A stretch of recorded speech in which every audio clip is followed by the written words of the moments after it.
সিনেমার শুরুতে channel Bangla television নামে একটা চ্যানেল থেকে আবহাওয়া সংবাদে বলা হয়, শুভ সকাল। আজ দেশের কোথাও কোনো দুর্যোগের আশঙ্কা নেই। দেশের কোথাও কোনো মাঝারি, ভারী কিংবা অতি ভারী বৃষ্টিপাতের সম্ভাবনা নেই। তাই দেশের কোনো নদী বা সমুদ্র বন্দরকে কোনো সতর্কবার্তা দেয়া হয়নি। আজকের দিনের এত সুন্দর আবহাওয়ার খবর মুহূর্তেই সবার ফোনে ফোনে পৌঁছে যায়।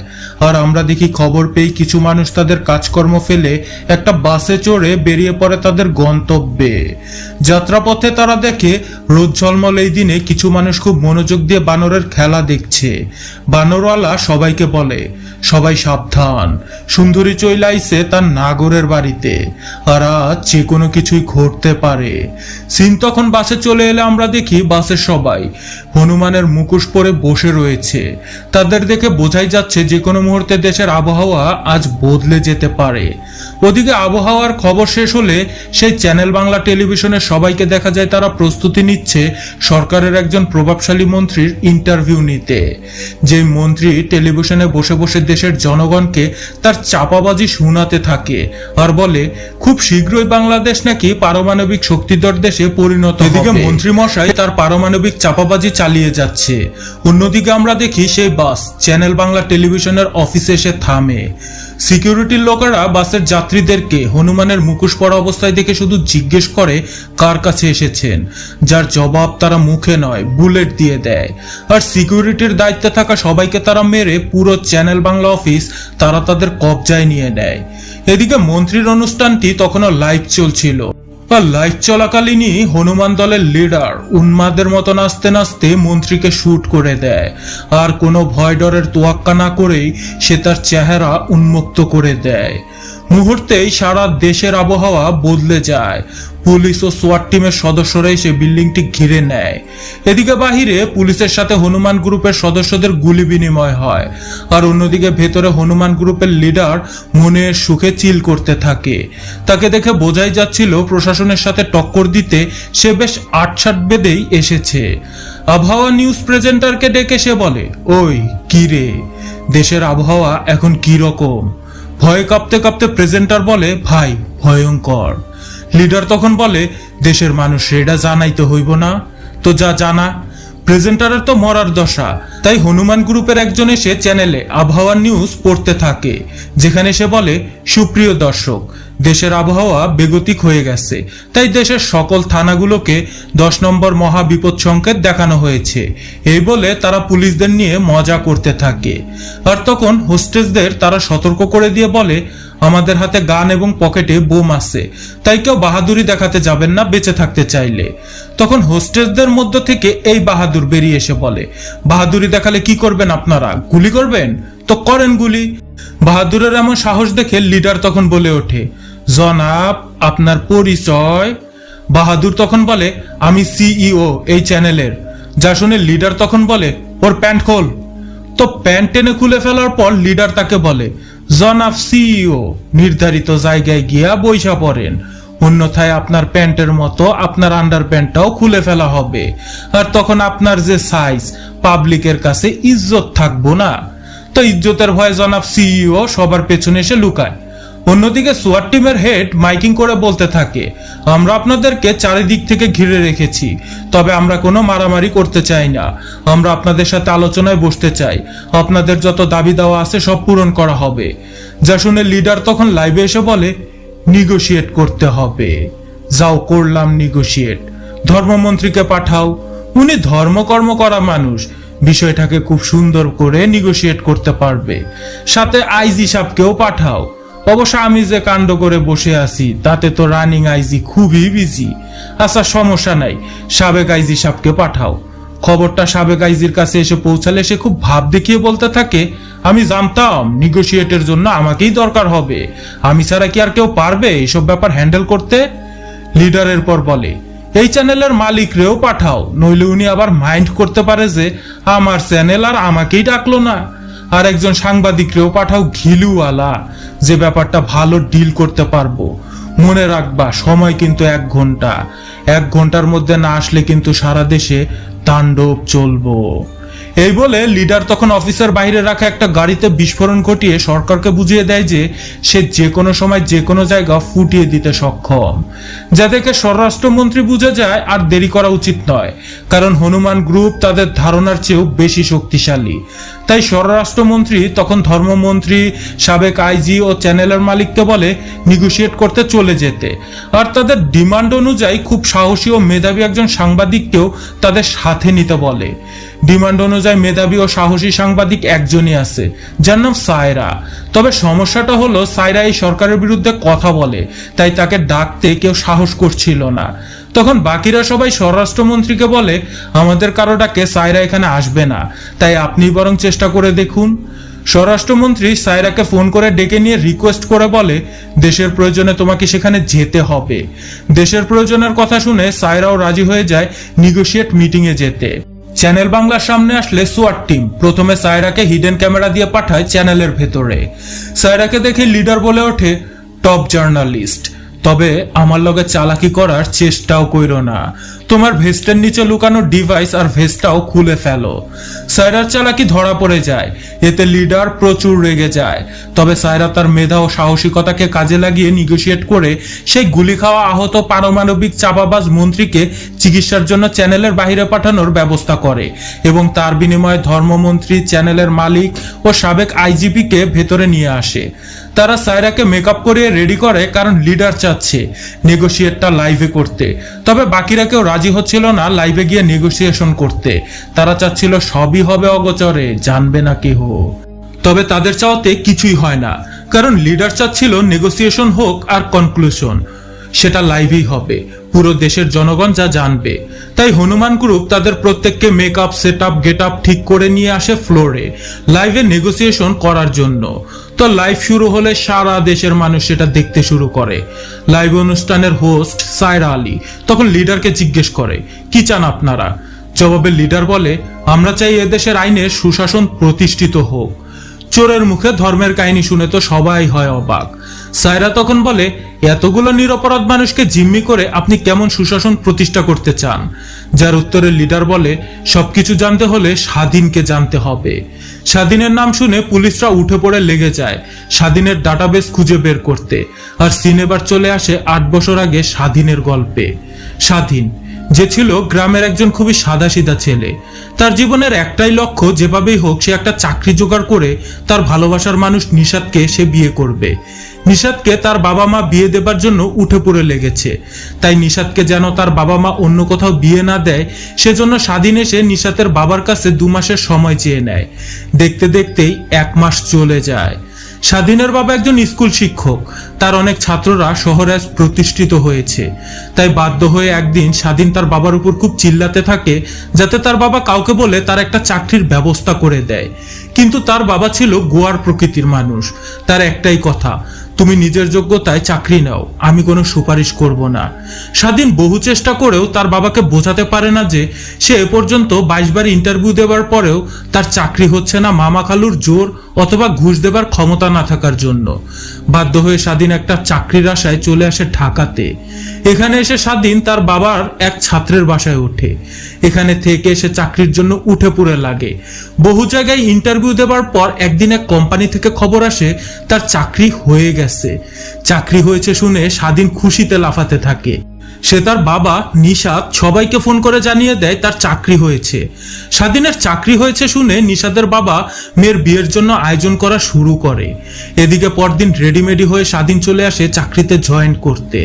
তখন অফিসে এসে স্বাধীন শোনে চাকরিটা নাকি তার হয়নি, চাকরি হয়েছে অন্য আরেকজনের। ভুল করে তাকে মেল করে দেয়া হয়েছে। স্বাধীন কোনো উপায়ন্ত না পেয়ে অফিসার বড় সাহেবের পা চেপে ধরে প্রচুর কান্নাকাটি করে, অনেক রিকোয়েস্ট করে যাতে তাকে যে কোনো একটা চাকরি দিয়ে দেয়, কারণ সে তো সবাইকে জানিয়ে দিয়েছে তার চাকরির ব্যাপারে। কিন্তু এত কিছুর পরেও বসের মন গলে না। স্বাধীনকে তারা ধাক্কা দিয়ে অফিস থেকে বের করে দেয়। চলে আসার সময় অফিসের পিয়ন স্বাধীনকে বলে ভাই চাকরিটা কিন্তু আপনারই হয়েছিল, বড় সাহেব টাকা খেয়ে আপনার জায়গায় চাকরিটা আরেকজনকে দিয়ে দিয়েছে। সকল যোগ্যতা থাকার পরেও চাকরি না হওয়াতে স্বাধীন পুরোপুরি ভেঙে পড়ে। সে গুলশান বনানীতে ডেলিভারি ম্যানের কাজ করতে শুরু করে, আর পাশাপাশি আবারও চাকরির ইন্টারভিউ দিতেও শুরু করে। ওদিকে বিয়ের বাকি আছে আর মাত্র 2 দিন। নিশাতের পরিবার বিয়ের সব আয়োজন করে ফেলেছে। প্রচন্ড মানসিক চাপ নিয়ে স্বাধীন তবু একটা চাকরির চেষ্টা করে যাচ্ছে।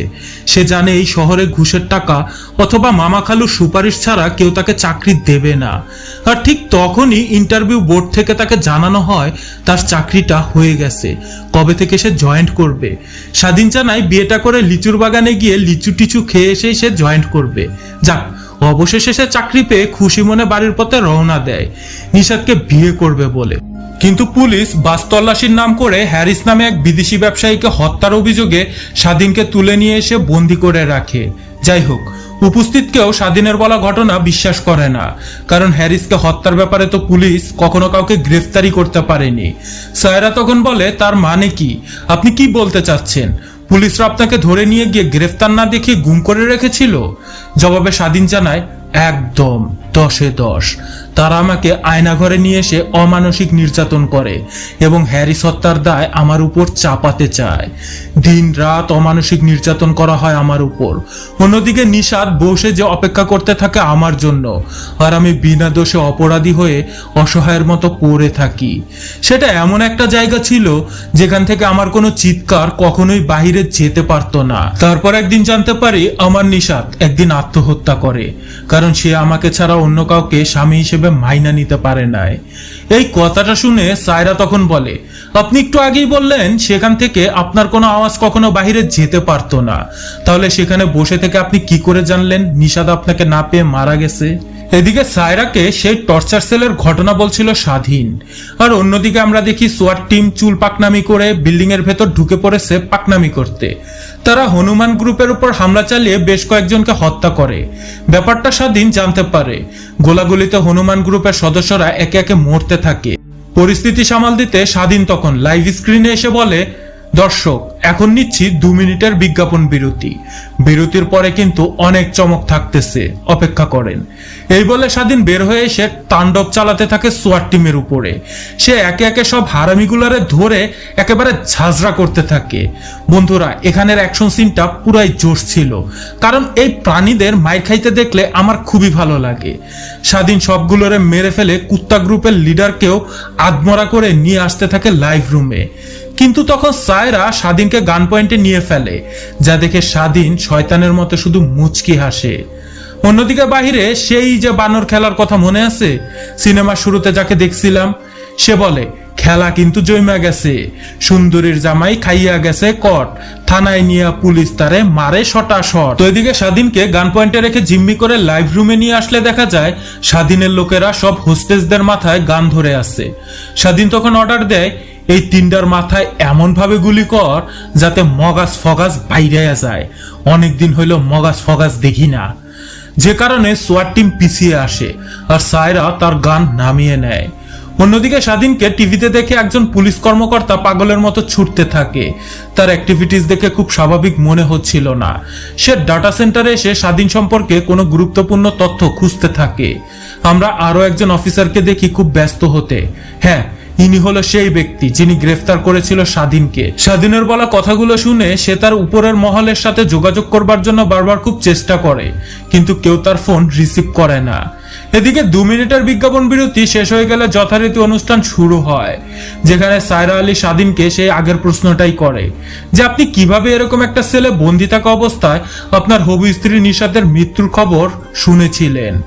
উত্তরে স্বাধীন তখন বলে, সেই জাহান্নামে একদিন একজন নতুন পিচাস আসে। সে এসেই একজন বন্দীকে আমারই চোখের সামনে গুলি করে মেরে ফেলে। বন্ধুরা, তোমরা সবাই মরে যাওয়া বন্দির কথা মনে রাখবে। যাই হোক, এরপর সেই পিচাস আমাকেও ধরে খুব মারধর করে আর স্বীকার করতে বলে যে আমি হ্যারিসকে মারছি। জবানবন্দি নেবার জন্য তারা আমার হাতের নখ তুলে ফেলে নির্যাতন চালায়। নির্যাতনের যন্ত্রণায় একদিন আমি আমার সেলে বসে প্রতিদিনের মতো কাঁদতে থাকি। তখন পাশের সেল থেকে দেয়ালের ওপাশ থেকে কেউ একজন আমাকে বলে, কে রে তুই? তোরে তো ভালো মানুষ মনে হইতাছে। আমি তখন দেয়ালের অপর পাশে থাকা সেই অদেখা মানুষটারে আমার সব ঘটনা খুলে বলি, আর আমি প্রতিজ্ঞা করি যেদিন আমি এই জাহান্নাম থেকে বের হতে পারবো সেদিন আমি সবগুলারে মাইরা ফেলবো। বন্ধুরা, স্বাধীন যে তার সব ঘটনাগুলো দেয়ালের অপর পাশে থাকা লোকটিকে খুলে বলে, এটাও তোমরা মনে রেখো, কারণ এই সব ঘটনাগুলোর মধ্যেই লুকিয়ে রয়েছে রহস্য, যা রিভিল হবে পরে। যাই হোক, স্বাধীনকে ধরে নিয়ে এসে আবারও তারা টর্চার করতে থাকে আর তাকে একটা ভিডিও ফুটেজ দেখিয়ে বলে, দেখ তোর বাপেরে কত কষ্ট দিয়ে মারছি, আর তুই এটাও যাই না রাখ তোর গার্লফ্রেন্ডও সুইসাইড করছে, যদি তুই স্বীকার না করিস তাইলে তুই কারো লাশটাও দেখতে পারবি না। এই বলে তারা স্বাধীনকে 2 দিনের সময় দিয়ে বলে, তোর কাছে 2 দিনের সময় আছে, এর মধ্যে স্বীকার না করলে তোরেও মাইরা ফালামু। সিন চলে আসে লাইভে। স্বাধীনের বলা কথাগুলো শুনে সবাই স্তব্ধ। সায়রা জিজ্ঞেস করে, তারপর কি হলো? জবাবে স্বাধীন বলে, তারপর তাণ্ডব শুরু হইল। স্বাধীন প্রচুর ক্ষেপে যায়, সে কাউকে বাঁচতে দেয় না, সে সবাইকে খুঁজে বের করে এক এক করে শুধু মারতে থাকে আর গুম হওয়া ব্যক্তিদের মুক্ত করে। পরিস্থিতি বেগতিক দেখে বড় অফিসার তখন বাইরে থেকে আরো ফোর্স ডাকে, কিন্তু এতেও কোনো লাভ হয় না। স্বাধীন হবার আশায় প্রতিশোধের স্পৃহায় সেখানে তখন অবিরত তাণ্ডব চলতে থাকে। যারাই মোকাবেলা করতে স্বাধীনের সামনে আসে তারাই শুধু মরতে থাকে। কিন্তু একটা সময় বড় অফিসার বের হয়ে এসে গুলি চালায় স্বাধীনের বুকে। কিন্তু ঠিক তখনই একজন ছেলে দৌড়ে এসে নিজে গুলির সামনে দাঁড়িয়ে স্বাধীনকে রক্ষা করে। ছেলেটির কথা মনে রেখো বন্ধুরা, ছেলেটাকে মরতে দেখে স্বাধীন রাগে তখন শয়তানের রূপ নেয় আর সে বড় অফিসারের মুন্ডু কেটে নেয়। স্বাধীনের এমন ভয়ঙ্কর রূপ দেখে বাকি শয়তানরাও তখন তাদের হাতিয়ার ফেলে দিয়ে দৌড়ে পালায়। আর এরপর থেকে শুরু হইল স্বাধীনের শয়তানি। সে তার সাথে সব বন্দীদের মুক্ত করে তাদেরকে সব রকমের প্রশিক্ষণ দিয়ে এক একটারে শয়তান বানায় এবং তারপর লুকিয়ে রাখা সত্য উন্মোচনের জন্য সে এই চ্যানেলে হামলা চালায়। স্বাধীন প্রশ্ন করে সবার কাছে, কি অপরাধ ছিল আমার? আর আমি যদি কোনো অপরাধ করেও থাকি তাহলে আমাকে আইন অনুযায়ী গ্রেফতার না করে কেন দিনের পর দিন বন্দী করে রাখা হয়েছিল? সায়রা তখন ধর্মমন্ত্রীর কাছে এই প্রশ্নের জবাব চায়, কারণ আজ থেকে 8 বছর আগে স্বাধীনকে যখন বন্দী করে রাখা হয়েছিল তখন সে ছিল স্বরাষ্ট্রমন্ত্রী। তো মন্ত্রী মশাই তখন উত্তর দিতে গড়িমসি করলে স্বাধীন তখন বলে, আমি এখন এমন এক কাজ করব যাতে আপনি প্রশ্ন করার আগেই এর উত্তর দিয়ে দেবেন। স্বাধীন তার লোকদের বলে, ওই মালটারে সেট কর। তো মালটা সেট করার পর দেখা যায় স্বাধীনের লোকেরা মন্ত্রীর অসুস্থ মায়ের মুখ থেকে অক্সিজেন খুলে ফেলছে। মন্ত্রী তখন নিজেকে বাঁচাতে বুক ব্যথার নাটক করতে থাকে। স্বাধীন তখন বলে, মুরব্বি এইখানে কোনো ডাক্তারও নাই, হসপিটালও নাই, তাই অ্যাক্টিং কইরা কোনো লাভ নাই। তো মন্ত্রীর অভিনয় আর কোনো কাজে আসে না, তাই মন্ত্রী তখন তার মাকে বাঁচাতে হরহর করে সব সত্যি ঘটনা বলতে শুরু করে। সে বলে, হ্যারিসকে হত্যা করেছে আমজাদ মনসুরের ছেলে আরমান মনসুর। সিনেমা তখন ফ্ল্যাশব্যাকে আরমান মনসুরের কাছে চলে আসে। আরমান মূলত বিশিষ্ট শিল্পপতি আমজাদ মনসুরের একমাত্র ছেলে, যে সবসময় ড্রাগ ও নারী নিয়ে পড়ে থাকে। হ্যারিস আজ $2 মিলিয়ন একটা বাণিজ্যিক চুক্তি করবার জন্য আমজাদ মনসুরের সাথে মিটিং এ বসেছে। এই মিটিং এ আজ আরমানেরও অ্যাটেন্ড থাকার কথা, কিন্তু সে মিটিং বাদ দিয়ে একটা মেয়েকে গাড়ির ভেতরে ফিটিং করে। খেলাধুলা শেষ করে আরমান তার বাবার কাছে আসলে বাবা তাকে বলে, জলদি গিয়ে ফ্রেশ হয়ে আসো, আজ হ্যারিসের সাথে মিটিং আছে। তো আরমান ওয়াশরুমে এসে ফ্রেশ হয়ে যখন বের হতে নেবে, সেই ওয়াশরুমে হ্যারিসের সাথে তার দেখা হয়, তবে তারা দুজন কেউ কাউকে চেনে না। এখানে তাদের দুজনের মধ্যে খুব ঠুনকো কিছু বিষয় নিয়ে কথা কাটাকাটি হলে পাগলা আরমান তখন হাসতে হাসতে হ্যারিসকে গুলি চালিয়ে দেয়। তো হ্যারিসকে মেরে আরমান তার বাবার কাছে এসে জিজ্ঞেস করে, হ্যারিস কোথায়? বাবা জবাবে বলে, হ্যারিস তো অনেকক্ষণ হলো ওয়াশরুমে গেছে, কিন্তু এখনো আসছে না কেন? আরমান তখন বুঝতে পারে একটু আগে সে যাকে মেরে এসেছে সেই তাহলে হ্যারিস ছিল। বাবাকে সে সব ঘটনা খুলে বললে আমজাদ মনসুরের তো চান্দি গরম হয়ে যায়, কারণ এখানে শুধু $2 বিলিয়ন কাজ যে তার হাতছাড়া হয়ে গেছে তা নয়, হ্যারিসের মৃত্যুতে এখন পুরো বিশ্ব নড়ে চড়ে বসবে, কারণ সে ছিল খুব বড় মাপের একজন ব্যবসায়ী। তাই এই মামলাটা ধামাচাপা দিতে আমজাদ মনসুর তখন রাতের অন্ধকারে মিটিং এ বসে তৎকালীন স্বরাষ্ট্রমন্ত্রী, আইনমন্ত্রী, আইজিপি ও চ্যানেল বাংলার মালিকের সাথে। স্বরাষ্ট্রমন্ত্রী তখন ব্যাপারটা ধামাচাপা দিতে 500 কোটি টাকা চাইলে আমজাদ মনসুর এতে রাজি হয়ে যায়, কিন্তু তখন আইজিপি বাগড়া দিয়ে বলে, আরে মিয়া, আগে পুরো কথাটা শুনুন, পার হেড 500 কোটি দিতে হবে। আর স্যার, মানে স্বরাষ্ট্রমন্ত্রীর জন্য 1000 কোটি। আমজাদ মনসুর বুঝতে পারে এরা তাকে মাইনকা চিপায় ফেলে লুটপাট করে নিচ্ছে, কিন্তু কি আর করার, ছেলেকে বাঁচাতে সে রাজি হয়ে যায় পয়সা দিতে। তো কিছুদিন পর আইজি এসে মন্ত্রীকে জানায়, স্যার, হ্যারিসের মৃত্যুতে আমরা একটা ছেলেকে আটক করেছি। ছেলেটা হ্যারিসের মৃত্যুর সময় গুলশান এলাকায় ঘোরাঘুরি করছিল, আমাদের কাছে সিসি ক্যামেরা ফুটেজ আছে। তবে সমস্যা হলো ছেলেটা এখনো স্বীকার করেনি যে সেই হ্যারিসকে হত্যা করেছে। তখন স্বাধীনকে যে বাস থেকে তুলে নিয়ে এসেছিল সেই পুলিশের এডিসি কামরুল মন্ত্রীকে বলে, স্যার, আমি তদন্ত করে দেখেছি ছেলেটা আসলেই হ্যারিসকে হত্যা করেনি। তবে আপনি যদি আমাকে 7টা দিন সময় দেন তাহলে আমি এই হত্যাকাণ্ডের সাথে যারা জড়িত আসল ক্রিমিনালকে ধরে নিয়ে আসতে পারবো। মন্ত্রী তখন বেশি পাকনামি করতে এডিসিকে মানা করে দেয় আর আইজিবিকে বলে তাকে শহরের বাইরে বদলি করে দিতে। তো সিন এখন চ্যানেলে চলে আসে। মন্ত্রী এতক্ষণ ধরে যা কিছু বলছিল পুরো দেশের মানুষ লাইভে তা দেখছিল। সবাই বুঝে যায় স্বাধীন নির্দোষ আর আসল খুনি আরমান মনসুর। পাবলিক তাই এবার পুরা খেপে যায়। তারা সবাই তখন আমজাদ মনসুরের বাড়ি, মিল, ফ্যাক্টরি ভাঙচুর করে আগুন দিয়ে জ্বালিয়ে দেয়। আর সরকারের দায়িত্বশীল পর্যায় থেকে টাকার বিনিময়ে নিরপরাধ মানুষকে আটকে রেখে নির্যাতন করায় স্বাধীন তখন মন্ত্রী, সাবেক আইজি ও সত্য নিউজ ধামাচাপা দেবার জন্য চ্যানেল মালিককে পুলিশে দিয়ে দেয়। অন্যদিকে সেই পুলিশ কর্মকর্তা যে ডাটাবেস রুমে এসে স্বাধীন সম্পর্কে কিছু একটা খুঁজছিল সে কিন্তু সেটা পেয়ে যায়। যাই হোক, অবশেষে সত্য উন্মোচন হওয়ায় পুরো দেশের মানুষের কাছে স্বাধীন আজ হিরো বনে যায়। এই সুযোগটা কাজে লাগিয়ে স্বাধীনের সকল গ্যাং মেম্বাররা তাদের মুখোশ খুলে ফেলে দিয়ে সাধারণ জনগণের সাথে ভিড়ে মিশে গিয়ে হারিয়ে যায়। সায়রা তখন স্বাধীনকে বলে, তোমার সকল মেম্বাররা তো জনগণের সাথে মিশে চলে গেছে, কিন্তু তুমি চলে গেলে না কেন? জবাবে স্বাধীন বলে, আমি চাই দেশে আইনের সুশাসন প্রতিষ্ঠা হোক। সত্য উন্মোচন করবার জন্য আমি যে আমার হাতে আইন তুলে নিয়েছি সেজন্য আইন অনুযায়ী আমারও বিচার হোক। তাই আমি সারেন্ডার করব পুলিশের কাছে। স্বাধীনের কথা শুনে সায়রা তখন বলে, এই দেশের মানুষ তোমাকে ভালোবাসতে শুরু করেছে। এই লক্ষ লক্ষ মানুষের মাঝ থেকে তোমাকে গ্রেফতার করে নিয়ে যাওয়া অসম্ভব। স্বাধীন তখন দেখে মানুষ তাকে সত্যি অনেক ভালোবাসে। তাই সে তখন জনগণের উদ্দেশ্যে বলে, আইনের সুশাসন প্রতিষ্ঠার জন্য সে সারেন্ডার করবে। তাই কেউ যেন পুলিশকে বাধা না দেয়। তো স্বাধীনের কথা শুনে শুধু জনগণ নয়, পুলিশরাও খুব খুশি হয় এবং তাকে গ্রেফতার করে। অন্যদিকে সায়রা তার বাসায় ফিরতে গাড়িতে এসে বসে। তখন সায়রাকে হাফ ছেড়ে হাসতে দেখা যায়। আর সিন ফ্ল্যাশব্যাকে গেলে দেখা যায় হ্যারিসের মৃত্যুর ব্যাপারে সায়রা অবিরাম নিউজ চালিয়ে যাচ্ছিল। এজন্য মন্ত্রীর নির্দেশে একদিন সায়রার ছোট ভাইকে পুলিশ ধরে নিয়ে সেই টর্চার সেলে বন্দি করে যেখানে স্বাধীনও বন্দি ছিল। পুলিশ সায়রার ভাইকেও অনেক নির্যাতন করে যাতে সে অন দ্য রেকর্ড স্বীকার করে হ্যারিসকে সেই হত্যা করেছে। কিন্তু প্রচুর মার খাবার পরেও সায়রার ভাই তার উপরে এই মিথ্যা দায় চাপায় না। বন্ধুরা, মনে আছে তোমাদেরকে বলেছিলাম সেই ছেলেটার কথা মনে রেখো যাকে স্বাধীনের সামনে গুলি করে মেরেছিল হায়নার দল? হ্যাঁ, সেই ছেলেটাই ছিল সায়রার ভাই, যিনি হঠাৎ গুম হয়ে যাবার পর সায়রা তাকে পাগলের মতো সব জায়গায় খুঁজে বেরিয়েছে। এমনকি স্বরাষ্ট্রমন্ত্রীর কাছেও সে সাহায্য চেয়েছিল, কিন্তু কোথাও সে তার ভাইকে খুঁজে পায় না। আর তখন দেখা যায় সায়রার গাড়িতেও রয়েছে সেই হনুমানের মুখোশ, মানে সে নিজেও ছিল স্বাধীনের লোক। কেন হলো সায়রা স্বাধীনের লোক সেই ঘটনা দেখানো হয় ফ্ল্যাশব্যাকে।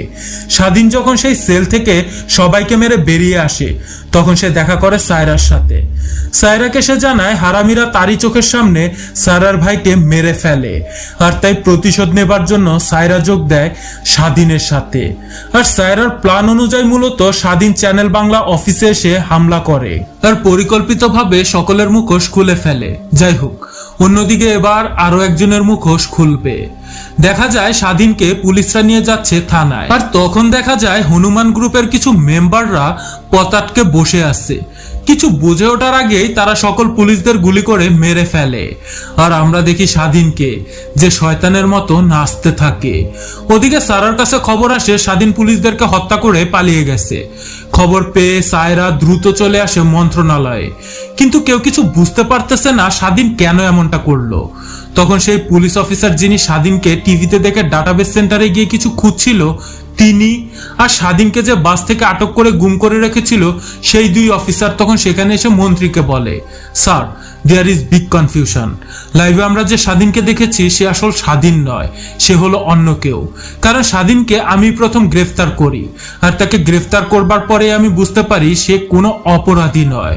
আর তখন দেখানো হয় আসল স্বাধীনকে, এবং মুভির ফ্ল্যাশব্যাকে গেলে দেখা যায় ওই যে দেয়ালের আড়াল থেকে স্বাধীনের সাথে যিনি কথা বলতো সেই ছিল আসলে হনুমান গ্রুপের লিডার। আর এতক্ষণ ধরে স্বাধীন সেজে লাইভে মূলত আসল স্বাধীনের সাথে ঘটে যাওয়া অন্যায়ের কথাগুলোই বলেছে সে।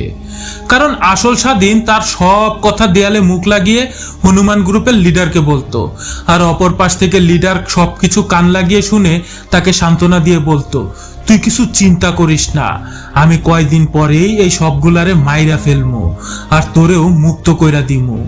এই বলে সে কিছুদিন পর সবাইকে মেরে যখন এখান থেকে বের হতে নেয়।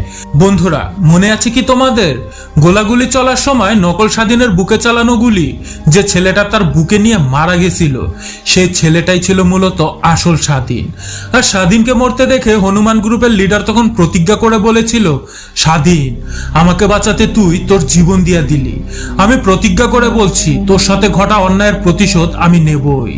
আর সেই প্রতিশোধ নেবার জন্যই মূলত হনুমান গ্রুপ চ্যানেল বাংলা টেলিভিশনে হামলা করে। তবে অন্য আরো একটা কারণ অবশ্য আছে, যা তোমরা একটু পরেই বুঝতে পারবে। যাই হোক, সিন চলে আসে মন্ত্রণালয়ে। সবার মনে তখন একটাই প্রশ্ন, তাহলে স্বাধীন সেজে যে ছেলেটা এতক্ষণ লাইভে ছিল সে কে?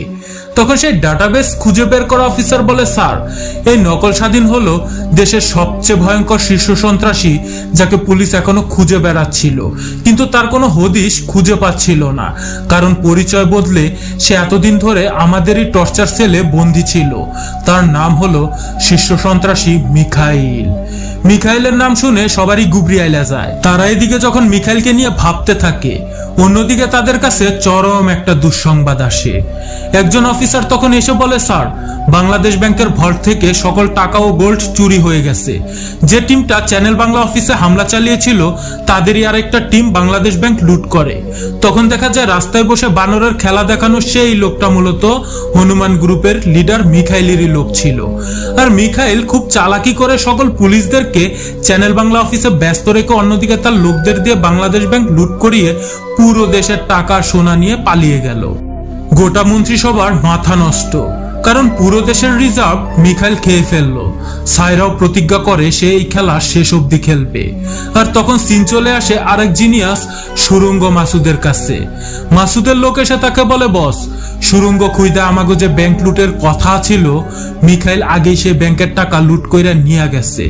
যা শুনে মাসুদ তখন বলে, মিখাইল, ওইটা আমার টাকা, আমার টাকা তুই নিতে পারবি না, জায়গায় জায়গায় তোরে সেদা কইরা দিব, তুই ঘুমাইতে পারবি না। আমি মাসুদ, সুরঙ্গ মাসুদ। যার জবাবে মিখাইল দেখায় তার মিডল ফিঙ্গার। মানে সিনেমার কাহিনী শেষ হতে গিয়ে মাত্র শুরু হইল আর কি।